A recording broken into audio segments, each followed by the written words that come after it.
everyone. Welcome back to Season 2 of the Mayo Lab podcast, and welcome to Dr. Bradshaw and Dr. Smith today. Thank you for joining us. I'm so excited. We're tackling the topic I think that is long awaited in the stigma world of social media.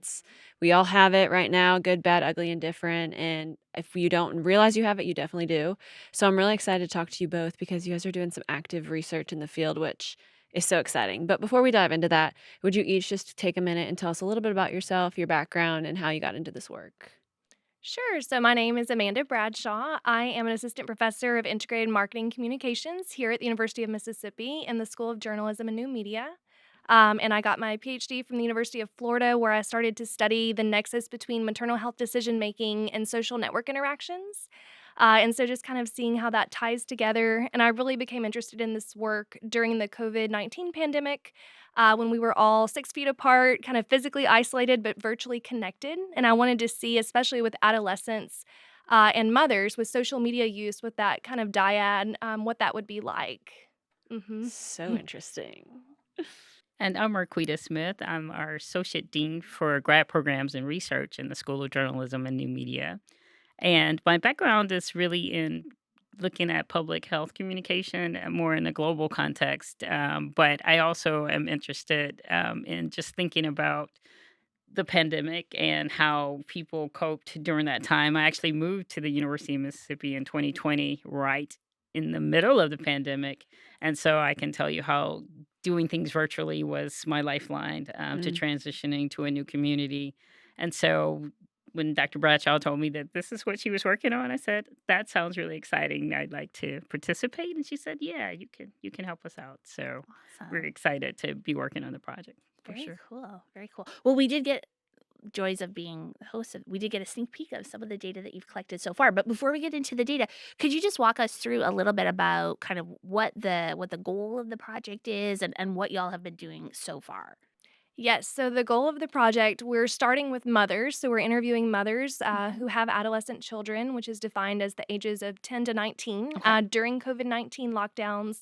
And we asked them about their own social media usage Mhm. during that time, as well as their children's social media usage. So any kind of mental health issues that they experienced during that time, how they coped, how they maybe set limits around that use.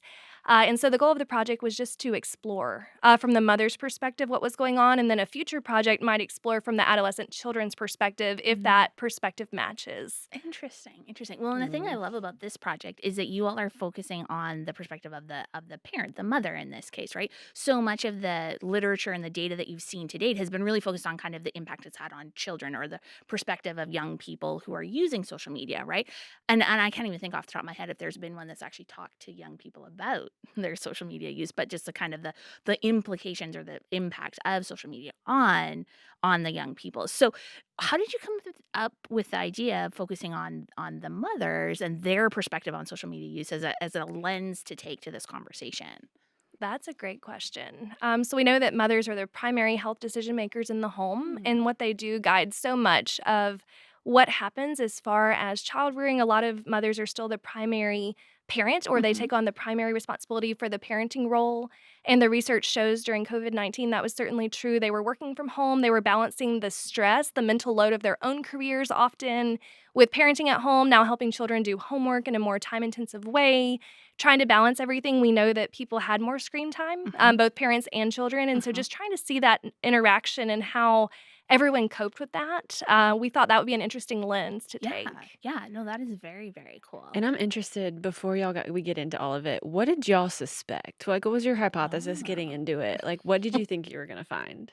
Oh, I thought it would all be bad. What did you think? Yeah, well, I thought so too. I just knew that I was a fearful that people have so much shame, Mhm. right? Because Mhm. people allowed their kids to lose themselves Yeah. in screens and in Right. social media, and I felt like there would be a lot of guilt Mm. parenting Oh, Mhm. happening there. yeah. Yeah.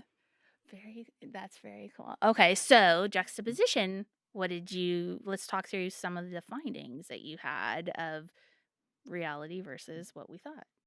So it was very much a mixed bag. Hmm. And the third person effect was very prevalent. So even when parents would talk about social media usage, especially in cases where there weren't limits or the children used a whole lot more screens than they were used to, just because they were all surviving and trying to get work and school done. They very much saw it as applying to other people's children, not mine. So most of the parents felt like they had appropriate limits in their households. The mothers felt like their children were doing okay, but and many times they had anecdotes about other people's children.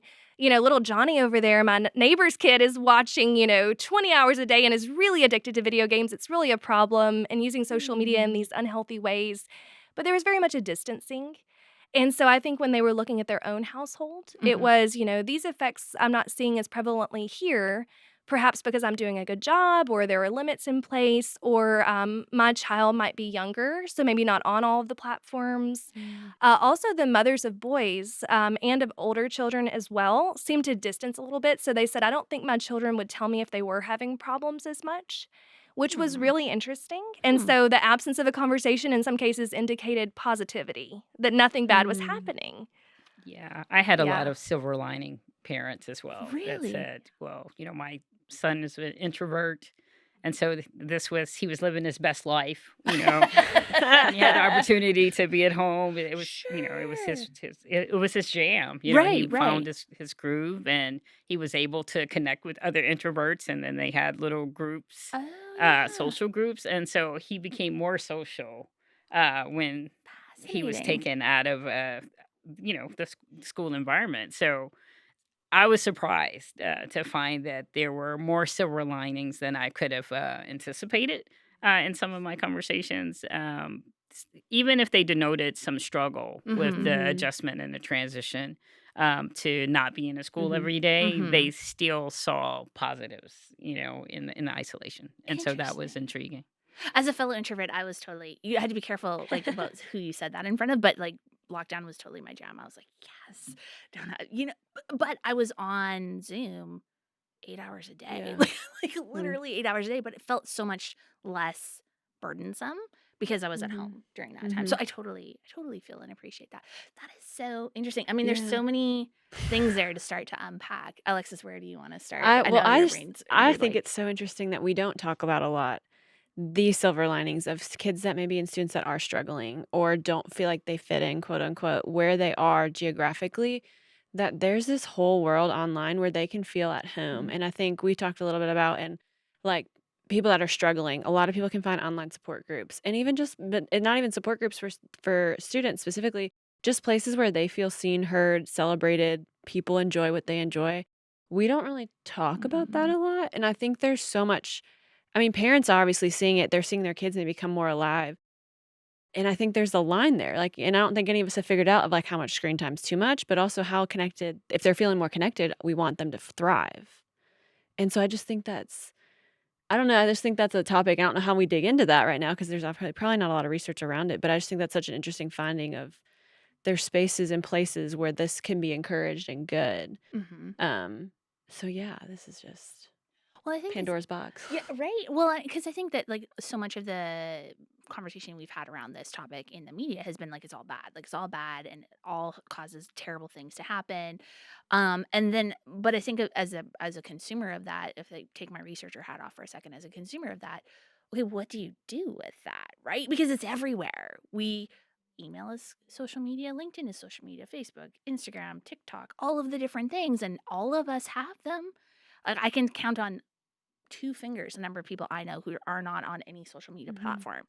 And so how do you find a way out of that? And I think that's what we're hearing from the parents that you all talk to is that they're trying to find a way to mentally work through the balance between needing to be on social media and online and have screen time with their kids for themselves, for their kids, for school, for all of those different things, and that they're working through what does that balance really look like from my family's perspective. They might have a problem, little Johnny's mom might have a problem, but my family, we're good. So could you walk us through and thinking through like what were, because I'm very curious about the boundaries people set up for their own families. Like, did you all get into what those boundaries look like for their houses? Because I'd be curious to know what they said they did. So we did look at the boundaries Mhm. that they set up, and so it really varied.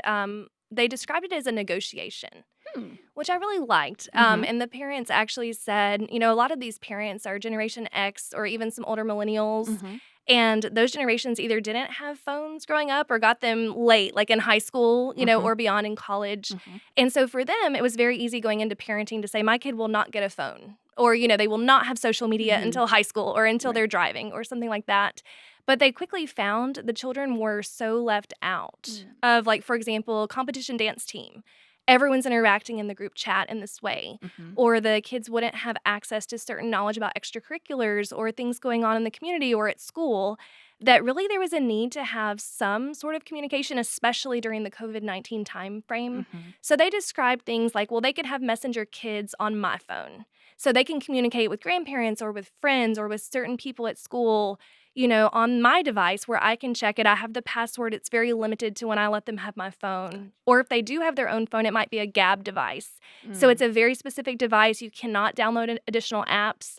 So you're very limited to what's on there. Social media may or may not be on some of these devices. If they did have social media, it was often you must use it in the common areas of the home. You can only use it, between these hours, maybe only on the weekends or, not on a school night. You must stay out in the open. You must put your phone in this charging bin for us to have dinner together as a family. You must, check in with me. I can check your phone at any time. Like, I'm paying for it, so I have the right to check and see who you're communicating with. There was certainly a fear of predators that a lot of people brought up, and so they wanted to have access. One mom navigated her child wanted Instagram and she wasn't ready for her to have it. So she said, you cannot post a picture of your face. You can have a pet account. So they created an account for their dog and it got a lot of followers. So it kind of scratched that itch of being present on Instagram, can connect with friends, but not showing the child's face. But now it's a negotiation. Now the child's a little bit older. Do we let her start taking pictures of her face and, presenting that to the world? So what does that look like? So each age and stage, it seemed like there was very much a discussion. Now we have the phone. Here's how we're going to use it. Here are the parameters. Here's the type of device or the type of platform you can be on and in what capacity. Interesting. In many of my cases, most of the young people were looking at YouTube. Oh, okay. And so it was personalities on YouTube, entertainers on YouTube. And so not so much in terms of engaging in Instagram or those kinds of social media, depending on the age of the young people, they were finding personalities that they liked on YouTube. And sometimes it was old shows, and kind of looking at it as movie viewing, but it was also just kind of becoming fans of different things on YouTube. And so I was a bit surprised at how much that became a staple in people's homes and how parents felt less intimidated by that kind of engagement versus people being on Twitter or X or, other kinds of social media. And so younger people were finding favorite shows on YouTube and some throwback shows. Their kids were finding shows that they grew up watching on YouTube and just kind of binge watching those throughout the time. And so I think YouTube really took a bump in terms of viewership, during the pandemic as well. And sometimes we don't think of it as being a social site, but it very much is. Absolutely. It did, because they would describe it was almost this active versus passive use. So like, they're just consuming hours of content. Or even if they created their own, there was one child, the family that we spoke to said they loved cooking videos and creating videos. Oh, that's fun. And creating content, but you kind of create it at home and then you post it. So it's almost like a one and done. And you're not interacting too much over that content. So people might comment and you get validation in your identity as a chef. Or you're watching, the famous chef and you're watching what they're doing, but it's not so much of this back and forth as something Direct like Instagram engagement, might promote. Interesting. This is so fascinating. I love this. You talked a little bit about some of the fears that parents or mothers were having, and you talked about predators. What other fears did they express other fears? Bullying was a big one. So predators, bullying, social comparison, and the idea that their self-identity. I know one mom said it was so compelling the way she described it. She wanted her daughters to wait as long as possible before forming their identity around which is the best selfie to post. So not filtering your identity through what's the best for this platform or what is the best for others, but being true to yourself.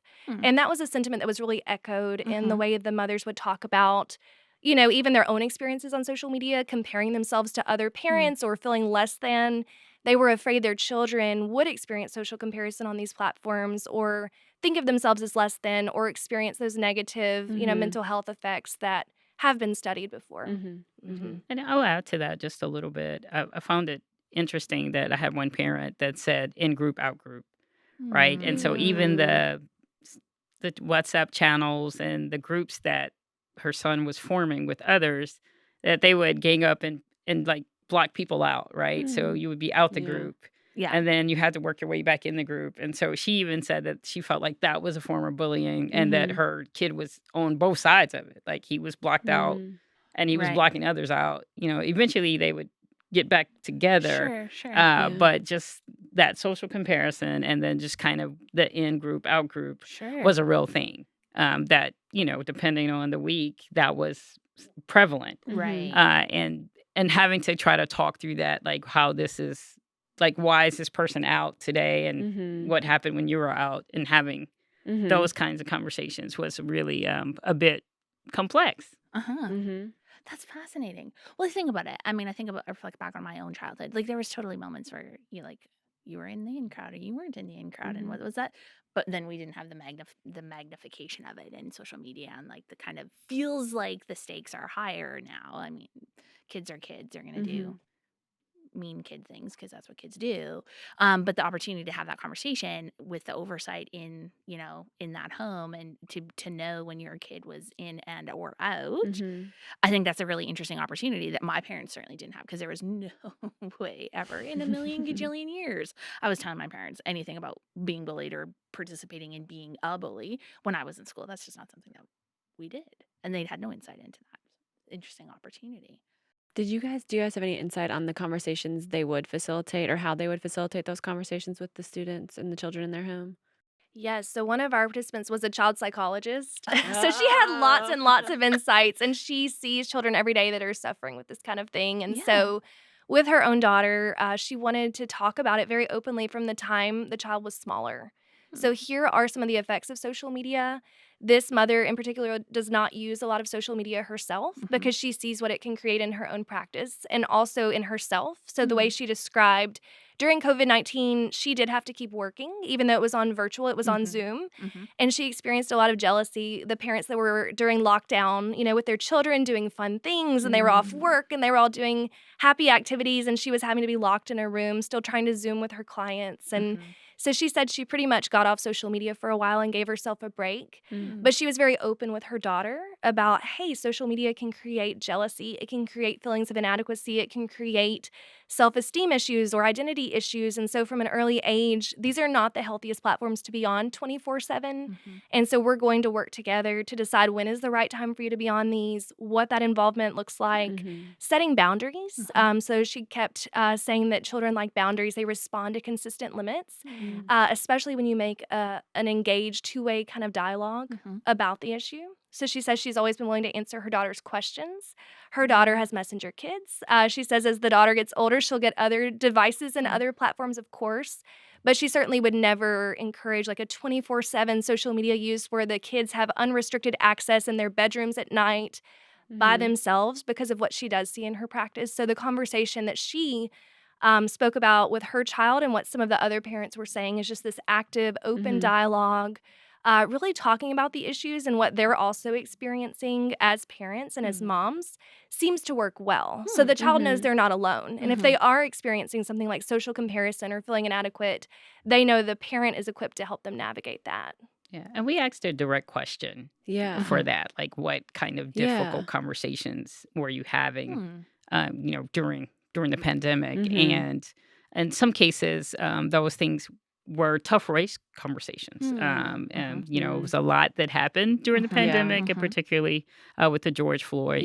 And parents were having to have those conversations and looking at, in some cases, Black Lives Matter, those movements on social media.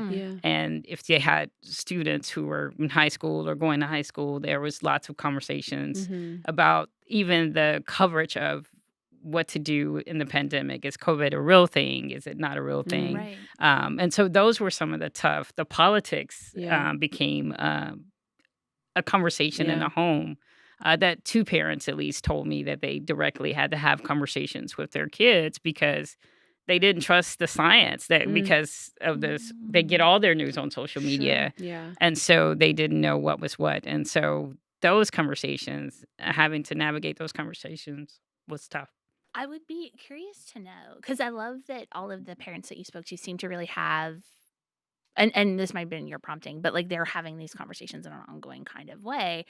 And Dr. Smith, I'd be really curious to know, like, how did they broach those topics with, the issues that were the Black Lives Matter movement, what was going on with George Floyd, and all of the other people that that kind of came to a head at that moment, and since then, of course, how did they broach that conversation, and did the parents feel like, or at least the mothers that you spoke to, did they feel prepared to have that discussion? Because I know that's an awkward conversation for me to think about having with my, a young person. And so how did they work through that? It's really interesting because one parent is a national PR Hmm. director. And so she was very, she's engaged on social media every day as a profession. And she had the least boundaries for her children because she felt that, they had been socialized to be on social media responsibly.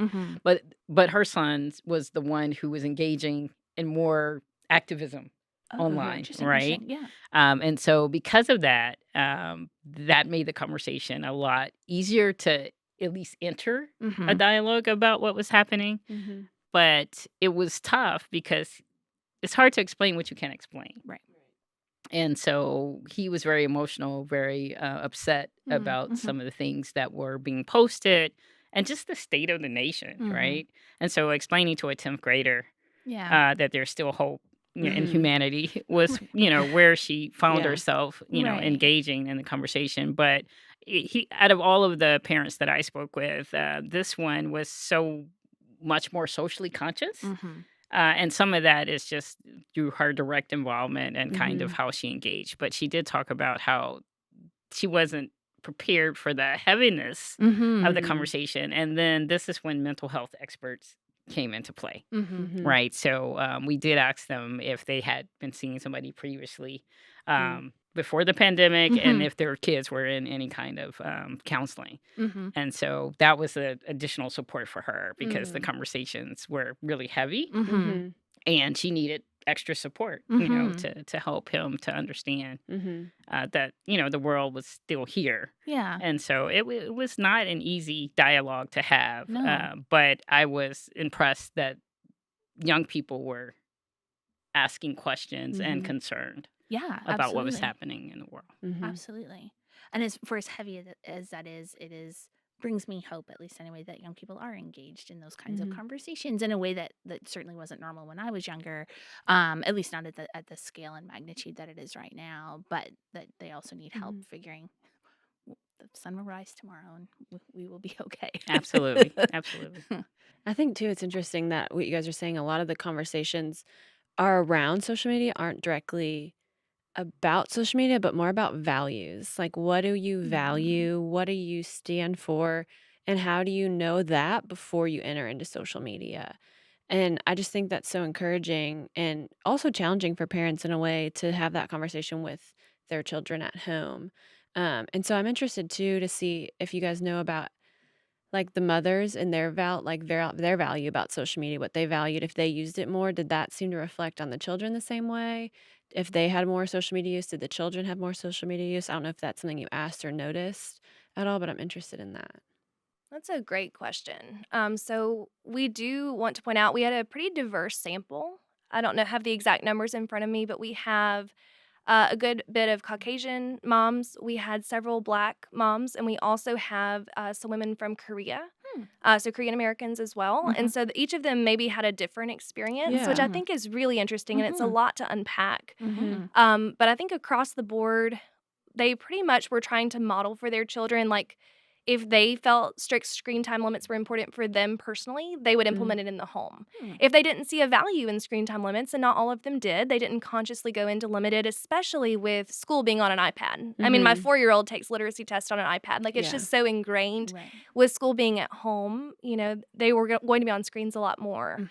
And so some of them didn't have like a strict screen time limit for themselves or their child, and they would kind of reflect on that during the interview, like, maybe I should, but I don't know that I need to. Like, it's kind of fine. We just navigate it. But they sort of, were more cognizant of it as we talked. Yeah. Like, oh, here are some strategies we use. Or they did talk about one of the big silver linings was being outside a lot more as a family. So even the ones that did have to work at home and continued working, they did spend more intentional family time together. Some of the kids came home from college, right? College is closed. And so Right. now the older siblings are home. The siblings are spending time together. They described putting beach towels outside and seeing the neighbors, 6 feet apart. So they would put them and they could still see their little neighborhood pod. Yeah. And so a lot of them were away from screens in that way. It's like they used screens for school. And then some families put screens away and just had all this time together outside. Some families continued the screen time in the evenings, and it really just depended. I'll be curious what Dr. Smith thinks from her interviewees. What? I think one of the things that was striking to me is that most of my people were primary breadwinners. And so it looked very different for them because they were on the screen Yeah. a lot. And most of them are in pretty high profile positions. And so the stress was a lot for them because they were on 24/7. Like now you're on, how do I figure out how to help my kid understand this math problem? We didn't work the problem this way, and now they want them to do it this way. And then just kind of being professionals and perfectionists, right? It was really messing with people. It's like, I can't work this problem. What kind of, this is how we used to do it. And so it became a new challenge and a new something for them to figure out. And so they did have the common theme of, yes, we're being able to spend more family time, but even that family time became stressful because they were already working 50, 60-hour work weeks, and now I'm on homework duty, with multiple kids, all day, every day. And so the demands and the level of stress and anxiety about it all was very different, at least from the people I talked to. It's like nobody took any time off. And I had one person that got laid off. And so that was also stressful. And so thinking about, yes, I can now make my kids the priority, but also thinking about I'm the chief earner in the house. And so it was some different conversations for the women that I spoke to, the moms. And interesting enough, these moms were all a part of a mother kind of Facebook group. And so they had to rely on outside sources to support them and trying to figure out how to be a working mom and how to parent from home during the pandemic. So I found that to be really interesting, is that they did seek support in a social media context, but it was a little bit different. That social media support system. I mean, it came up time and time again. Like, forming a community, learning what other people are doing, not in a comparative way negatively, but positively. Right. Because that homework stressor, I don't have an older child, but the ones that did have older children, where the children were independent, they were used to going to school, they had a routine, they did it themselves more or less. Right. And now the parents are having to be actively involved and create checklists for homework. And here's what we're doing now, helping them manage their time, because a lot of the schools did not have very clear plans in place yet. It was so new, especially early in 2020. There was not a lot of digital media literacy training. There wasn't much. It was just kind of, here you go, run with it. Yeah, good luck. Here's 30 minutes of instruction, and now you have the whole day kind of free. And so those parents had to be more involved to help their children. Okay, we have to structure our projects. We have to structure our work day, our school day. Show me what you did. I'm now your accountability person. Helping them learn those math problems like you're mentioning. And so I was surprised by how many moms said that was the most stressful part. On top of their full-time job, on top of being a career woman, a mom, they're now having to manage, these older children, high school age children, even college age children, helping them navigate online learning with no instruction, no manual, little guidance. And the older kids seem to struggle a lot with their mental health. Some of the younger kids, I think it was maybe easier. They had different little pods, or the way the elementary schools were set up. There were more group interaction opportunities. It was a little bit less pressure.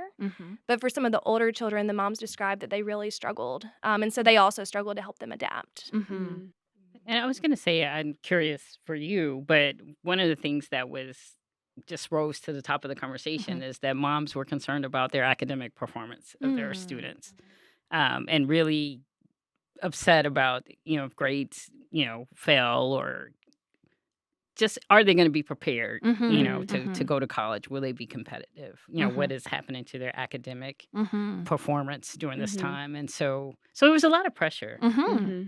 on moms to try to help people keep their grade point averages up and to be competitive and to make sure, Mhm. are you reading the classics that you're supposed to read? Right. And Right. so parents were very concerned about educational achievement, but didn't know how to keep people on track in the new space and within the platform. Right. So that was something that resonated with me as I had more and more conversations. Is Yeah. that they really were concerned about Mhm. academic achievement. Interesting. That is, I'm stressed out just thinking about like Yeah. having to have a job and do your job stuff, and the idea of when we went online, you're infinitely more accessible because I can't disappear from my office and nobody can find me for 20 minutes. You know what I mean? Like if I'm not physically in a place, people can't find me. But they just like send you a Zoom link or send you a text or, there's an emergency, we need to get online. And then having to deal with also the newness of getting your kids online. And especially it kind of, when you were talking, Dr. Bradshaw, about the more difficult time that older students have, it kind of speaks to like even young people get set in their ways, right? So you have a routine and you have a process and you have a thing that you do every day to kind of help you set up for success, and then that got taken away, and then you had to recalibrate, right? And so working through with that with your older children, um, and then, of course, managing, like, we had a pandemic. We had the first pandemic in 100 years, and nobody knew what we were doing or what was going on. And so the newness of that information every day, it was like, wash your groceries, don't wash your groceries, don't go outside, breathe here, do this, and all of these different kind of things. And that information was changing so rapidly over that time. And again, because it's not anybody's fault, it was what it was. We just didn't know. I feel stressed just listening to the recollection of what these women had to do and go through. And I don't have we asked yet, like, how did they feel at the end of all of this? How were the moms okay? They are. I mean, they Okay. are okay. Okay, good. Okay. I think for the most part, they are glad. It's like the year we never want to live again. So they have some Mhm. cherished memories of Mhm. some time with their children.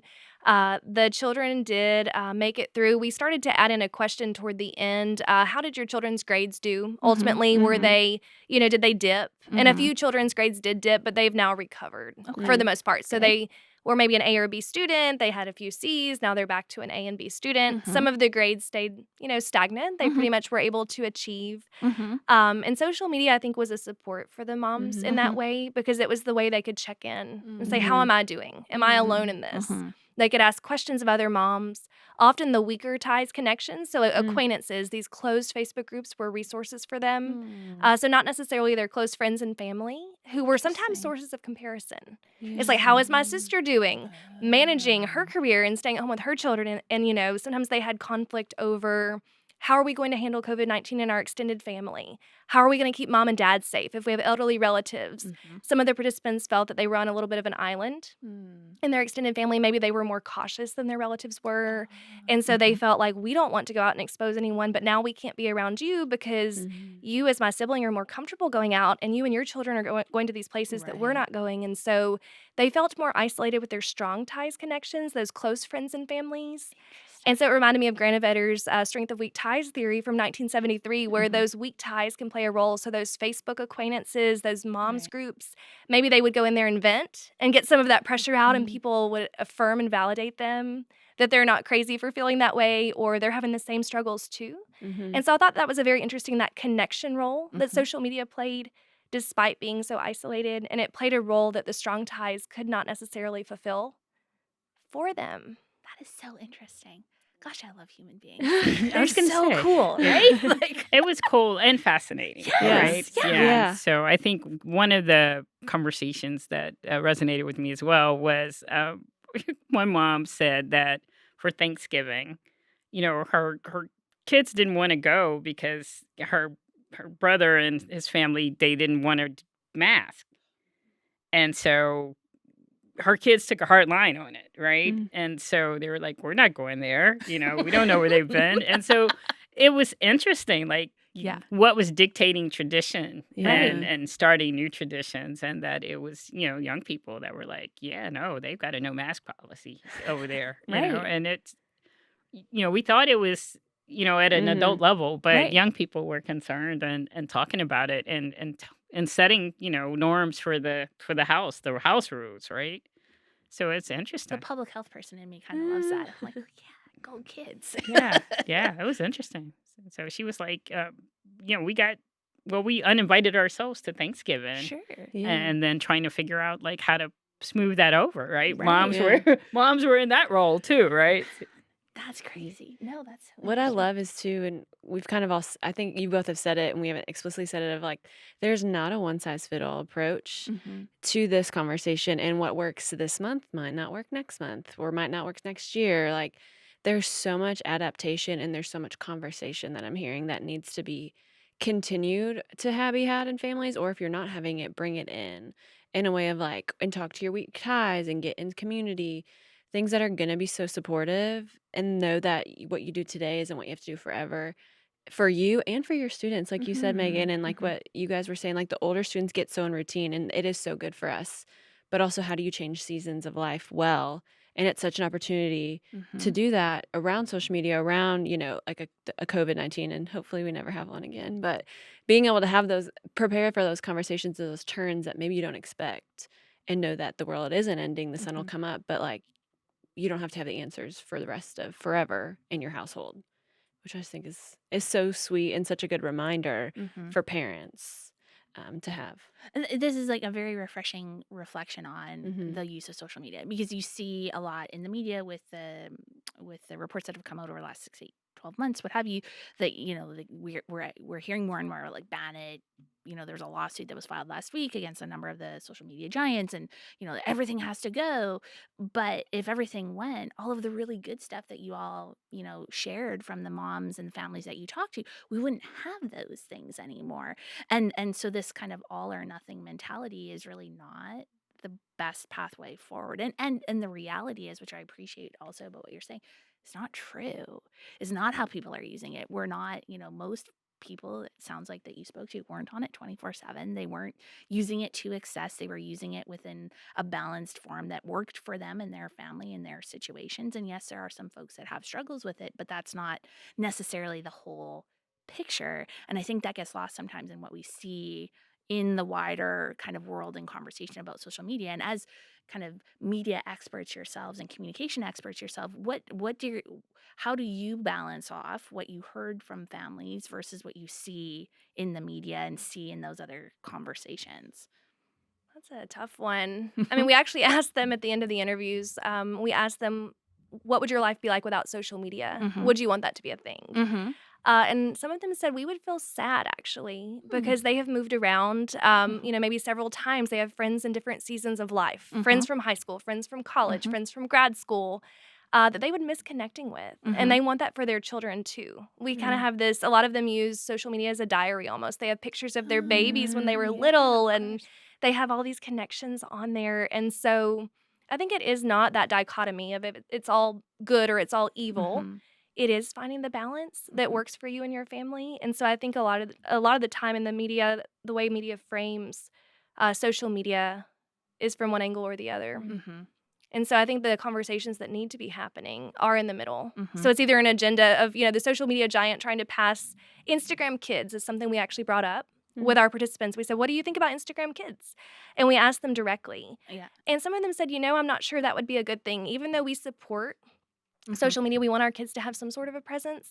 We also understand there are, negative effects. There are scary things. There are things on there we don't want them to encounter, and we don't want them to grow up too fast. And so even though we don't want to eradicate it, we know there's a time and a place. We also want them to have this childhood, and they have this chance to develop their identity and not be constantly comparing. And so Instagram Kids was not something they widely supported, despite using social media and despite being okay with social media. Interesting. I thought that was interesting. I had a similar conversations where people were like, they'll grow out of it anyway, right? So why start them on a nugget of Instagram and then they move to the next level? And so that was some concern, for sure. But personally, I'm not very active. I'm on everything, mostly lurking and staying connected to others. But I'm not an active user unless I'm using it as an instruction, to give instruction. And so I find it to be interesting that what we hear the narrative is that it's bad for you, it's Mhm. killing our kids, all of the things. Mhm. But now, because of the pandemic, much of the education that children are getting, young people are getting, is coming in some kind of digital format, Mhm. right? Mhm. So digital textbooks. So they didn't go all the way back, right? Mhm. So they took some of the best practices from Mhm. learning virtually, and Mhm. those things are still in place and Mhm. really Yeah. driving, early education. If you've got a Mhm. 4-year-old that's taking competency test on Mhm. iPads, that's happening all the way through high school. Mhm. And so there's going to be some engagement in terms Mhm. of the tech. And I think whether it's social media or engaging in more advanced tech, Mhm. it's here to stay.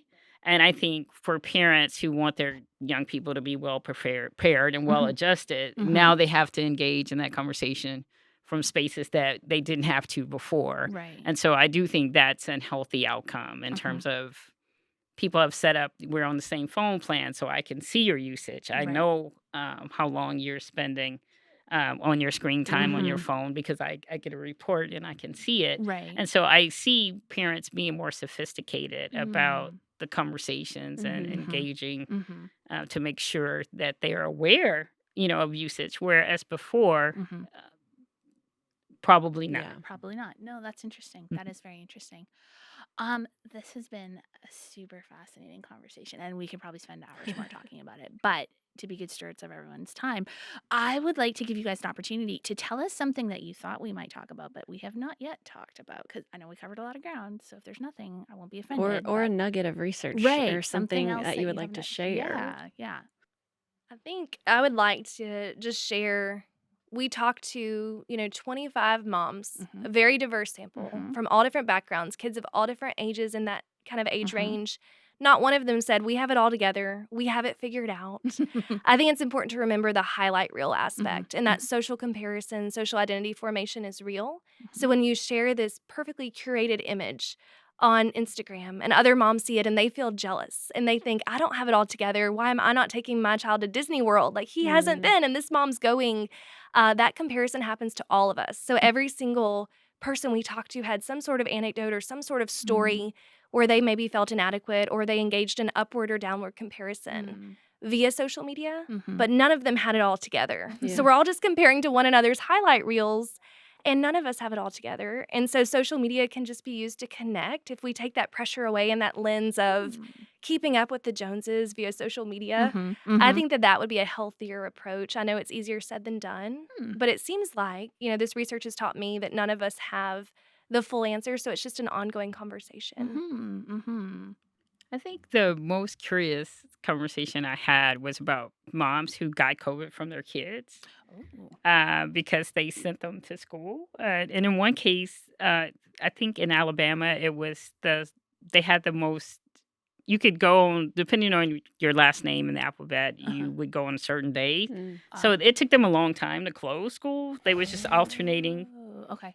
days and Yeah. letting students go on whenever it was their turn to go. And so a lot of people's kids contracted COVID and then of Mhm. course brought it home. Mm-hmm. And so parents, who hadn't gone out of the house, it was brought into their homes and then not wanting to blame, their kids. So it was like, how did you get it? Like, so when your kids say, how did you get it? She's like at the mailbox, right? She's like, and just the grace that they wanted to, they did not want to tell their children, I got it from you. You brought it out. Right. And so they blamed pets and blamed the Oh, mailbox no. and all kinds of things, which was really kind of, something that moms would do. I was supposed to say that's Right? total mom No response mom to wants that to say, situation. I'm almost near death and it's your fault, right? And so that didn't happen. But to hear moms gracefully navigate that, I know I got it from him because I hadn't been anywhere. Right. But I looked at him, I couldn't say it, Aw. and so just hearing them say that, the dog gave it to them, and that kind of thing was really, a typical mom That's a thing to total. do. Moms are So, great. yeah. Like we're lucky. I'm lucky Yeah. I'm here with my mom. She's a good lady. Thank you. Thank you so much for this really amazing conversation and starting a different conversation about social Mhm. media than we've seen and heard in lots of other places. When Dr. Bradshaw and I first communicated about the potential of collaborating for this episode of the podcast, and she shared some of the data, I was like, yes, this is the Mm. discussion we need to have, because Alexis and I had been to a few other events where like social media is awful and Mm. everybody's off of it and we're not, and look, if that works for your family, that's awesome. But that leaves behind Mhm. all of the people who are using it now. And what does that look like? And talking about this idea of social comparison, you know, okay, so then you're not on social media. And suddenly that's like the new thing to be aspiring to. And if you're not on social media, or if you're on social media, you're like, oh, you're a bad mom or you're a bad parent or what have you. So thank you for letting us have a different conversation about this topic, because I think it is really important, and to me at least is probably a little bit more reflective of what the average person in the world is actually doing right now Mm. around social media. So thank you for being here and making the time to have this chat with us. For those of you who are not in Mississippi, we just hit winter today, so it's a little bit chilly, so everybody had to get bundled up to come here. So thank you for leaving your nice warm offices and homes to be here with us today, and we look forward to seeing you all next time on the Mayo Lab podcast. Thank you for joining us on this episode of the Mayo Lab podcast. The Mayo Lab podcast is produced by Dr. Natasha Jeter, Dr. Megan Rosenthal, Alexis Lee, Slade Lewis, and Hannah Finch. This podcast was recorded at Broadcast Studio in Oxford, Mississippi. The show was mixed and mastered by Clay Jones, and our original music was composed by Slade Lewis. The Mayo Lab podcast is brought to you by the William Magee Institute for Student Wellbeing. For more information on the Mayo Lab podcast, head over to themayolab.com and follow us on social media at the Mayo Lab. If you enjoyed listening to the Mayo Lab podcast, we'd love for you to subscribe, rate, and give a review on iTunes, Spotify, or wherever you are listening to this podcast. This podcast represents the opinions of Dr. Megan Rosenthal, Alexis Lee, and their guests on the show. This podcast is not intended to be a substitute for the medical advice of a licensed counselor or physician. The listener should consult with their mental health professional in any matters relating to his or her health or the health of a child.